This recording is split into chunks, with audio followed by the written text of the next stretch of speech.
So, like, in the mainstream, maybe in Hollywood or maybe some actors, actresses, like, is there any influence you get for your videos, like, just in other I you were mentioning Tolkien and some other guys, or some other folks as well, Tinglesmith. So, I just wonder if you could talk more about maybe and perhaps if you could maybe even talk about how that ties into just your, um, experience as, like, an actress or actor, because it seems like you guys have, experiences there as well that tie into your videos.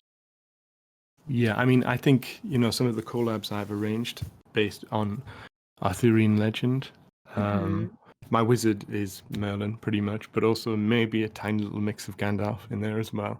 That's sort of what I tend to do. And I Yeah. haven't actually done any acting before, but I Yeah, me think neither. there's lots to call on in terms of, like Philip K. Dick with his Blade Runner and things like that. I think you just see certain even scenes. I agree what Amy was saying before. You watch something and you research something, and you think, oh, I would really love to recreate something like that because of the light, even the lighting. You might see lighting on sort of a film Oh, noir yeah. Blade Runner Oh type yeah. thing and go, yeah, this is what I would like to. This is the effect I would like to try to build. Yeah. Yeah. I think for me, it's often also Tim Burton films and Hmm.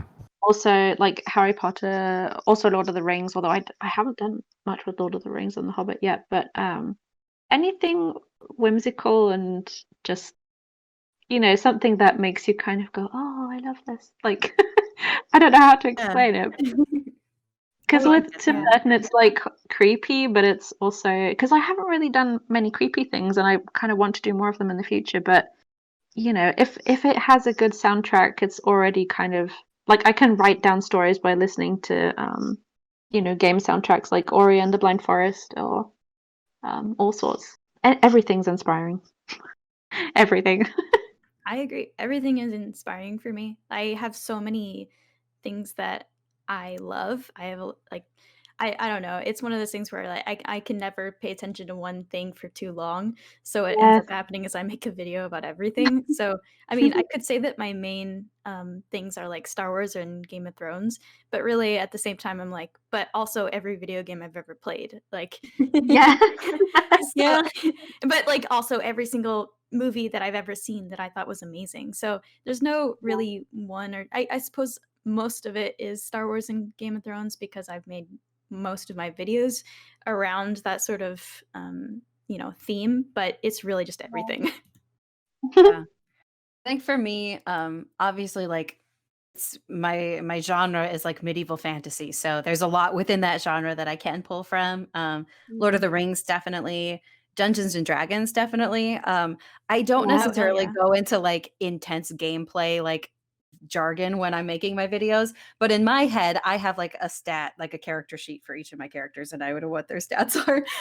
And I'll use terms like, being proficient in this kind of weapon or something like just mild things so that a viewer who doesn't know D&D wouldn't like get lost, but it's definitely Yeah. like a huge inspiration. And then yeah, kind of what you were saying too, Amy, like any sort of movie or anything like that. I do also do a lot of research into sort of medieval times as well.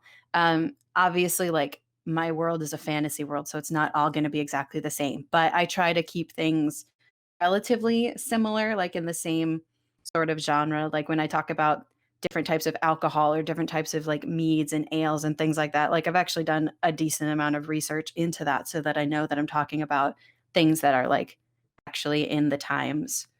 So Yeah. yeah, I mean, there's inspiration all over the place.